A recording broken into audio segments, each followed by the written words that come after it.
Hello everyone, welcome to the Manu Law classes in the session of daily news analysis.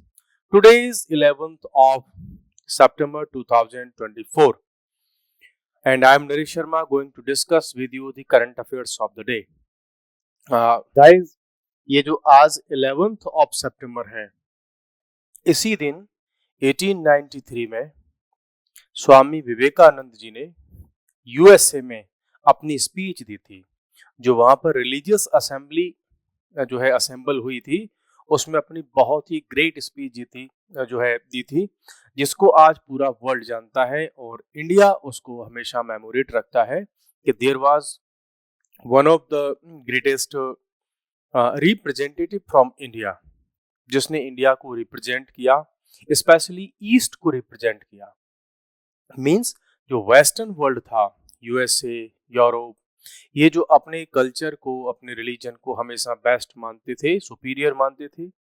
तो जब उनसे discussion हुआ तो स्वामी विवेकानंद जी ने एशिया को, मैं कहूँ एशिया को या ईस्टर्न वर्ल्ड को, डेवलपिंग वर्ल्ड में भी जो लीस्ट डेवलप्ड कंट्रीज थे, जो कंट्रीज गुलाम थे, ऐसे कंट्रीज को रिप्रेजेंट किया था। सो ये इंडिया के लिए एक बड़ा मोमेंट था। आइए अब हम चलते हैं प्रीवियस डे के सेशन पर। जो क्वेश्चंस थे उसको रिवाइज कर लेते हैं कि उसमें से क्या क्या क्वेश्चंस बन सकते हैं। सो आइए स्टार्ट करते हैं। हु प्रेजेंटेड द स्वच्छ वायु सर्वेक्षण अवार्ड्स 2024? सो इन अवार्ड्स को प्रेजेंट किया है union minister of environment, forest and climate change. तो आप मुझे कमेंट में बता दीजिए कि इस मिनिस्ट्री का मिनिस्टर कौन है करंटली। नेक्स्ट हम चलते हैं, what is the main objective of the स्वच्छ वायु सर्वेक्षण अवार्ड? इसका मेन ऑब्जेक्टिव क्या है? देखो, इसका मेन ऑब्जेक्टिव है जो डिफरेंट सिटीज हैं उनको एक रैंक प्रोवाइड कराना। किसके बेसिस पर? एयर क्वालिटी के बेसिस पर, कि भाई कौन सी सिटी ऐसी है जिसने एयर क्वालिटी को इम्प्रूव करने के लिए बहुत सारी पॉलिसीज को, एफर्ट्स को इम्प्लीमेंट किया है। तो इसी के बेसिस पर इसमें जो सिटीज हैं उनकी रैंकिंग की जाती है। नेक्स्ट क्वेश्चन है, when were the guidelines for स्वच्छ वायु सर्वेक्षण रैंकिंग ऑफ सिटीज रिलीज्ड? सो जब हम इनकी गाइडलाइंस की बात करते हैं तो 2022 में इसके रिगार्डिंग में जो गाइडलाइंस थी उनको रिलीज किया गया था। सो ऑप्शन सी इसका करेक्ट हो जाता है। What is the target for reducing air pollution under the NCAP by 2025-26 तक? सो इसका टारगेट है कि हम एटलीस्ट 40% जो एयर पॉल्यूशन है उसको कम करेंगे 2026 तक वाले टाइम में। नेक्स्ट हमारे पास क्वेश्चन है, which portal is used to capture progress under the NCAP program? तो इसके लिए गवर्नमेंट ऑफ इंडिया ने अलग से एक पोर्टल बनाया है। उस पोर्टल का नाम है प्राण पोर्टल। सो इस पर जितने भी अचीवमेंट्स हैं एयर क्वालिटी को इम्प्रूव करने के, उनको यहाँ पर अपडेट किया जाता है। विच सिटी वॉन द स्वच्छ वायु सर्वेक्षण अवार्ड 2024 इन कैटेगरी 1? Population over 10 lakh. तो 10 लाख से ऊपर की पॉपुलेशन में कौन सी ऐसी सिटी है जिसको जो है अवार्ड मिला है कैटेगरी 1 में? तो कौन कौन है वो? आपका सूरत है गुजरात का, जबलपुर है मध्य प्रदेश का, और आगरा है उत्तर प्रदेश का। सो इनको क्या मिला है? कैटेगरी 1 में अवार्ड मिला है। विच सिटीज वॉन द स्वच्छ वायु सर्वेक्षण अवार्ड 2024 इन कैटेगरी 2? सो कैटेगरी 2 की अगर हम बात करें तो इसमें कौन कौन है? आपका फिरोजाबाद है, अमरावती है और झांसी है। इन सिटीज को मिला है कैटेगरी 2 में, जो इनकी पॉपुलेशन 10 लाख से कम है और 3 लाख से ज्यादा है। विच सिटीज वॉन द स्वच्छ वायु सर्वेक्षण अवार्ड? थर्ड कैटेगरी की अगर हम बात करें, जो छोटे छोटे से सिटीज हैं, तो रायबरेली, नलगोंडा और नलगढ़, इन तीनों को मिला है कैटेगरी 3 में। नेक्स्ट क्वेश्चन है, what is the main goal of the NCAP? तो इसका मेन गोल है क्लीन एयर फॉर ऑल। तो इंडिया में सबके लिए क्लीन एयर प्रोवाइड कराना इस प्रोग्राम का मेन ऑब्जेक्टिव है। Which ministry is responsible for the स्वच्छ वायु सर्वेक्षण?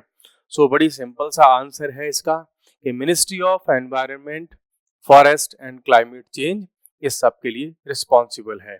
What is the purpose of creating awareness among all sections of society under the स्वच्छ वायु सर्वेक्षण? तो इसका मेन पर्पज है कि जो हमारे सिटीजन्स हैं, हमारे पीपल हैं, उनको इन्फॉर्म करना किसके बारे में? Health impacts. क्या health impacts? Related to air pollution. So India में सारे सिटीजन्स को, पॉपुलेशन को इस बात के लिए इन्फॉर्म करना कि देखो अगर किसी शहर में, किसी एरिया में अगर एयर क्वालिटी डाउन है, उसमें पॉल्यूशन बहुत ज्यादा है, तो आपके लिए जो हेल्थ इश्यूज हैं वो एज ए गिफ्ट मिल जाएंगे। How many cities are assessed? तो इसमें टोटल 130 सिटीज का असेसमेंट किया जाता है, जिसके बेसिस पर रैंक प्रोवाइड की जाती है। What is the role of the PRANA portal? तो प्राण पोर्टल का जो मींस रोल है उसका, to capture progress under the NCAP program. So जो भी प्रोग्रेस होती है उसको प्राण पोस्ट पोर्टल पे उसकी एंट्री की जाती है, उसमें जो है अपडेट किया जाता है। What is another name for Kawasaki disease? कल हमने कावासाकी डिजीज को डिस्कस किया था, जिसके केसेस बढ़ते जा रहे हैं। बेंगलोर में इसके कुछ और केसेस मिले हैं। सो इसका एक तो नेम है कावासाकी सिंड्रोम, और अनदर नेम है इसका mucocutaneous lymph node syndrome.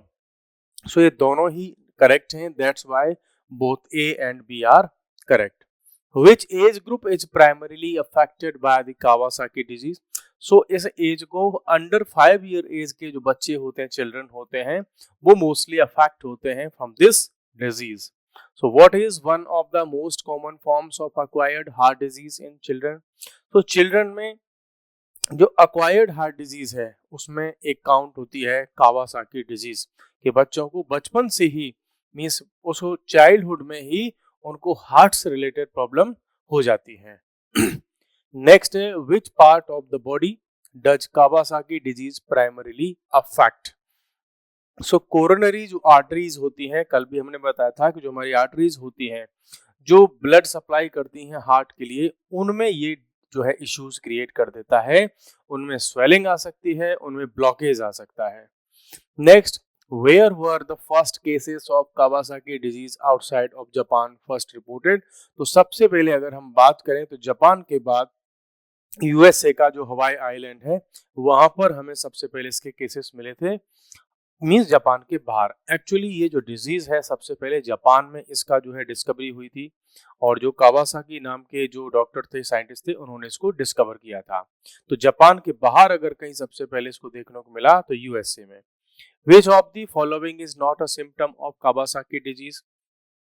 Kawasaki disease में फीवर भी होता है, बॉडी पर रैशेस भी हो जाते हैं, swelling of the hands and feet, yes ये भी हो जाता है, कफ ये इसका सिम्टम नहीं है, so option D is correct. Next question है, when do more cases of Kawasaki disease tend to occur? So जब भी हम कावासाकी डिजीज के अकरेंस की बात करते हैं तो सबसे ज्यादा केसेस हमें मिलते हैं लेट विंटर और अर्ली स्प्रिंग सीजन में। जब विंटर डाउनवर्ड की तरफ होती है, विंटर एंड हो रही होती है उस समय, और जब स्प्रिंग सीजन स्टार्ट हो रहा होता है उस समय पर हमको कावासाकी डिजीज के केसेस मिलते हैं। अब हम आते हैं आज का एक टॉपिक, और इस टॉपिक को हम डिटेल में डिस्कस करेंगे। टॉपिक है अ study on plastic pollution. Plastic pollution को लेकर के एक स्टडी, एक रिपोर्ट आई, और रिपोर्ट कहां पर आई है? एक जर्नल है, वर्ल्ड फेमस जर्नल है, और उसका नाम है नेचर। इस जर्नल में एक रिपोर्ट आई है, और उस रिपोर्ट में वर्ल्ड में जो प्लास्टिक पॉल्यूशन है उसकी क्या सिचुएशन है, कंट्रीज को हम कैसे उसमें कुछ रैंक वगैरह कर सकते हैं कि कौन कंट्री सबसे ज्यादा प्लास्टिक पॉल्यूशन के लिए नंबर 1 पे है, या कौन जो है कौन सी कंट्रीज जो है एक ग्रुप में अगर देखें तो वो भी उसके क्या क्या रीजन्स हैं, और कौन कौन से ऐसे कंट्रीज हैं जो अच्छे एफर्ट्स कर रहे हैं और जो है प्लास्टिक पॉल्यूशन को रिड्यूस करने में।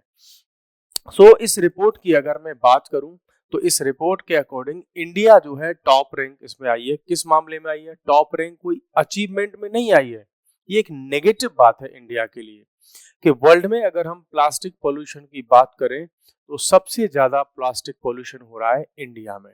अभी तक ये माना जाता था कि शायद चाइना में ऐसा होता है, बट नो, इसका सबसे ज्यादा बड़ा सप्लायर मींस प्लास्टिक पॉल्यूशन में नंबर 1 कौन है?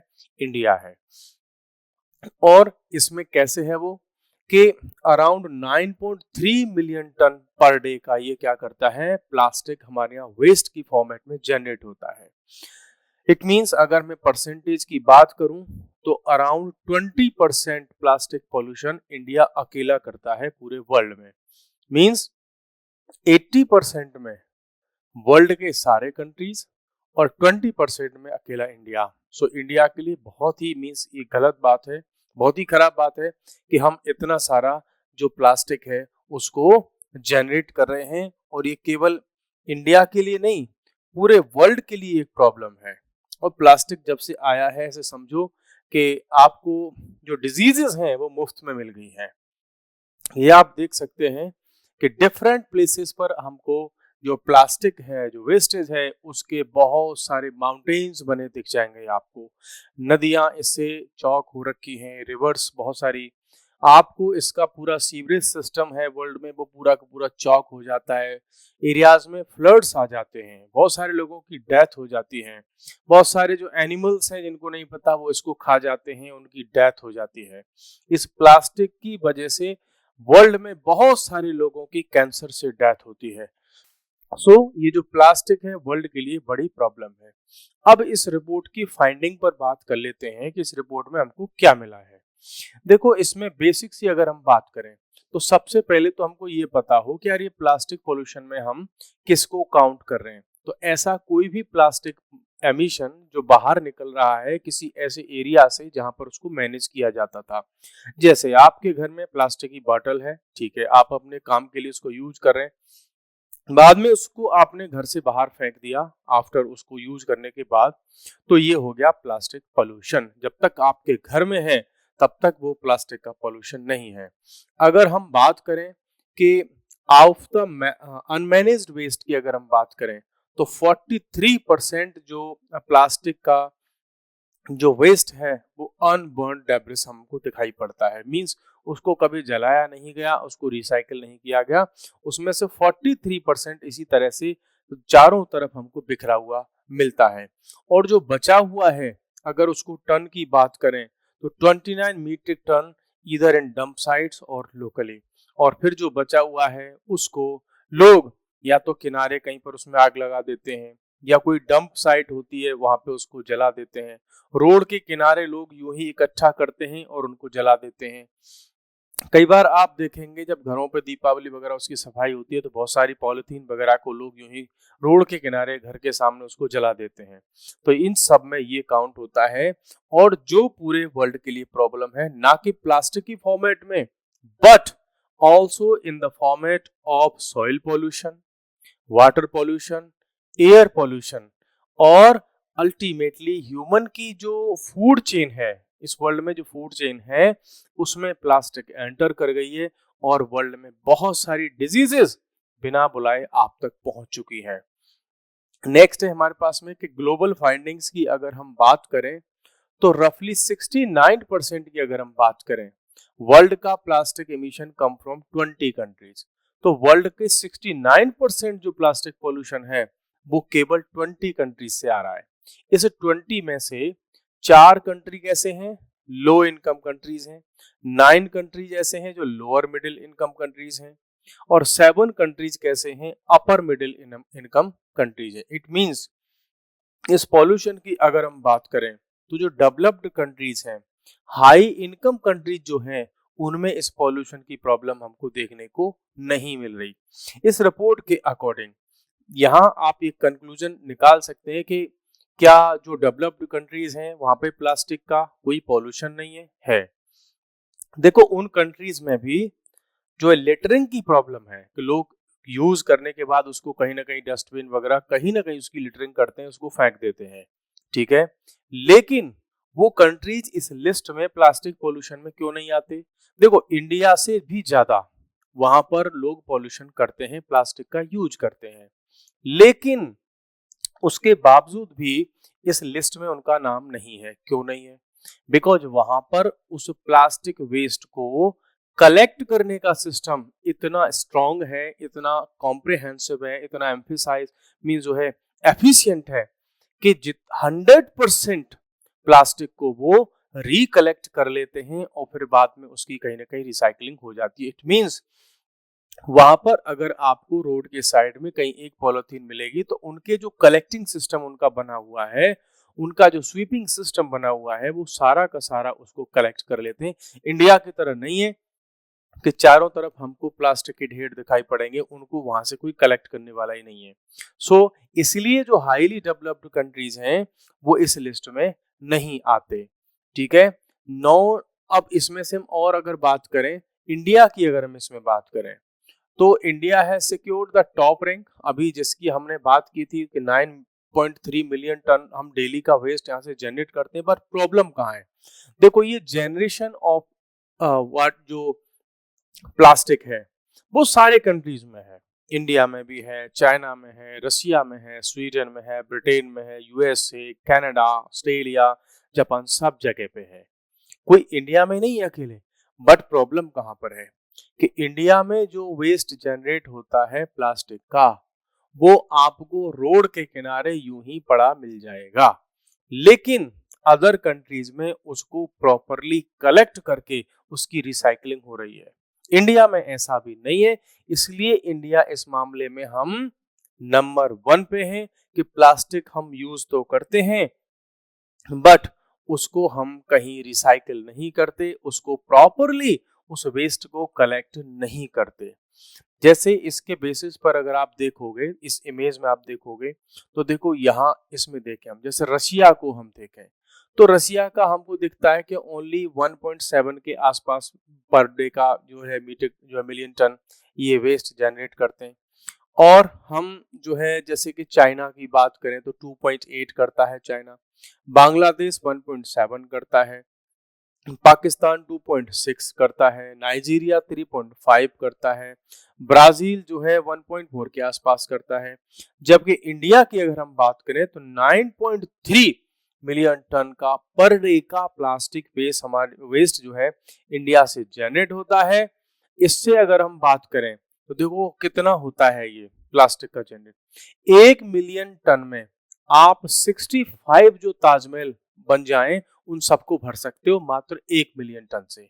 और हम तो फिर 9.3 मिलियन टन का डेली का जो वेस्ट है प्लास्टिक वेस्ट उसको जनरेट कर रहे हैं। 1 मिलियन टन से जो डबल डेकर बस होती है कितनी सारी,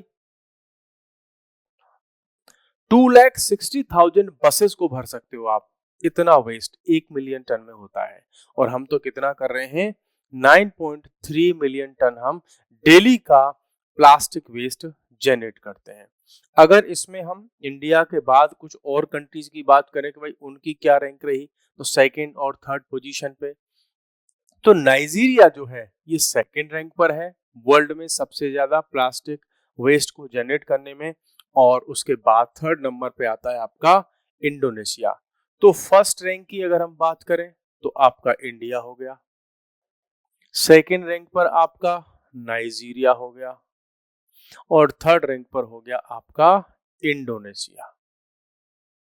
सबके पीछे इया है इंडिया, नाइजीरिया और इंडोनेशिया, तो सबके पीछे ये है।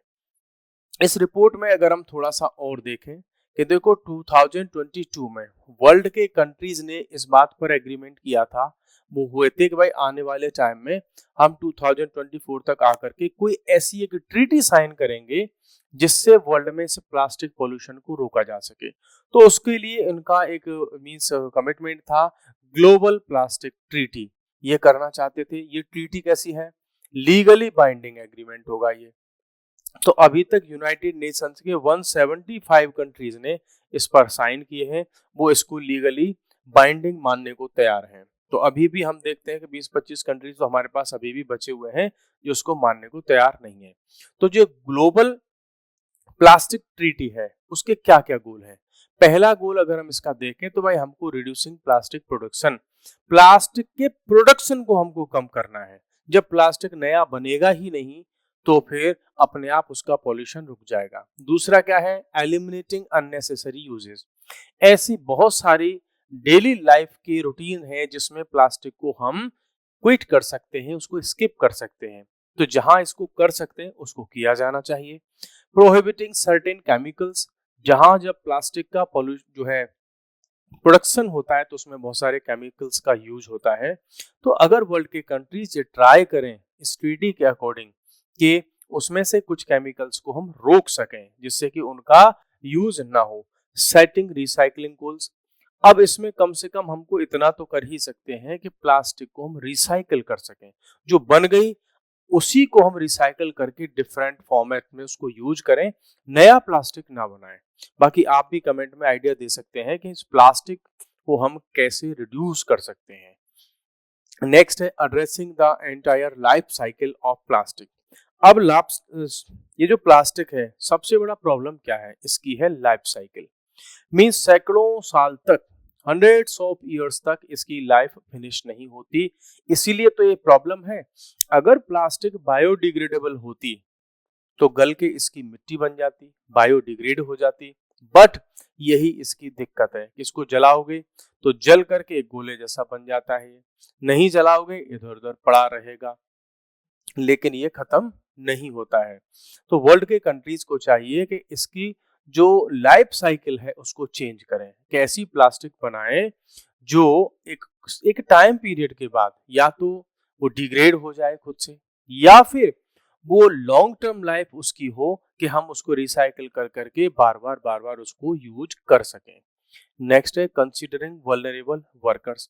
अब जहां प्लास्टिक का प्रोडक्शन होता है वहां पर बहुत सारे वर्कर्स में देखा गया है कि उनको डिफरेंट काइंड्स की बीमारियां हो गई हैं, डिजीजेस हो गई हैं।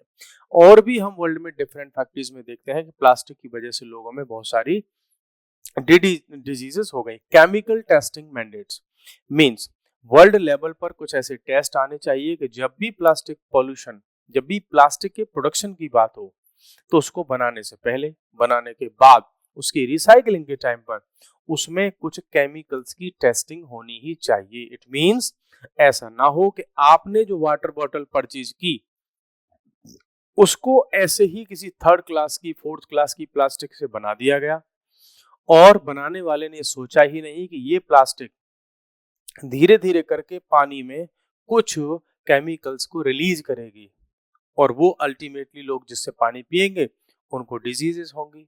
जबकि फूड ग्रेड प्लास्टिक डिफरेंट होती है और जो अदर टाइप्स की प्लास्टिक होती है वो डिफरेंट होती है। तो लोगों को इस बात का आइडिया होना चाहिए।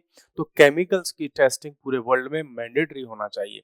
और मैं तो आपसे एक रिक्वेस्ट करूंगा कि जितना हो सके लाइफ में प्लास्टिक से आप बचिए। कोशिश करो कि आप मेटल्स के बर्तन वगैरह यूज करें, अपने रेफ्रिजरेटर वगैरह से भी प्लास्टिक की बॉटल्स को बाय कर दें। नेक्स्ट है रेगुलर इवैल्यूएशंस। मींस हम रूल्स तो बहुत सारे बना लेते हैं, चाहे वो प्लास्टिक को जो है उससे बचने के लिए, या फिर एनवायरनमेंट के कंजर्वेशन के लिए, या क्लाइमेट के प्रोटेक्शन के लिए। बट उन पॉलिसीज के इम्प्लीमेंटेशन के लिए हमारे पास में कोई मैकेनिज्म नहीं होती कि बार बार हम उनका इवैल्यूएशन कर सकें कि कितना प्रोग्रेस हुआ। सो अल्टीमेटली हमको क्या करना होगा कि वर्ल्ड लेवल पर रेगुलर इवैल्यूएशंस करने होंगे, उनका सुपरविजन करना होगा कि हम कितना उसमें प्रोग्रेस कर चुके हैं। सो प्लास्टिक पॉल्यूशन को लेकर के ये रिपोर्ट थी, जो कि एक जर्नल है, बहुत ही फेमस है, ब्रिटेन का जर्नल है, नाम है उसका नेचर। उसमें ये रिपोर्ट आई थी। इंडिया उसमें टॉप पर है प्लास्टिक पॉल्यूशन में। सेकंड नंबर पर आपका नाइजीरिया आता है, थर्ड नंबर पर आपका इंडोनेशिया आता है। जो डेवलप्ड कंट्रीज हैं उनके यहाँ पर रिसाइकलिंग, उनका कलेक्शन ज्यादा है, इसलिए वो पॉल्यूशन में नंबर 1 पे नहीं है। इंडिया जैसी कंट्री जहाँ पर प्लास्टिक का पॉल्यूशन तो होता है बट उनके यहाँ कलेक्शन का सिस्टम नहीं है, इसलिए वहाँ पे प्रॉब्लम है। और इन सब की प्रॉब्लम के लिए हमें सॉल्यूशन पे काम करने के लिए हमने डिफरेंट पॉइंट्स को डिस्कस किया था। सो आज के लिए गाइज इतना ही। कल फिर मिलेंगे नेक्स्ट सेशन में डिफरेंट टॉपिक के साथ और इस टॉपिक के बेसिस पर एमसीक्यूज के साथ। सो आज के लिए इतना ही, कल फिर मिलते हैं। Thank you, bye bye, take care.